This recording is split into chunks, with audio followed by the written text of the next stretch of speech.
Hi guys, today's project, I decided to make a bed for Men's best friend.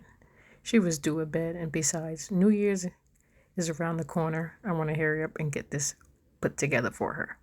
So let's get started.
Now that I've got all the holes drilled, now it's time to go ahead and screw in my straps. Yes, I've got these straps for free at Home Depot. Guys, it's amazing what you can do with raw material.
Okay. I decided to make a pillow top, a reversible pillow top, so where it's convenient to pull out the cushion and wash it whenever needs be. So what do you guys think? I think she's going to love it.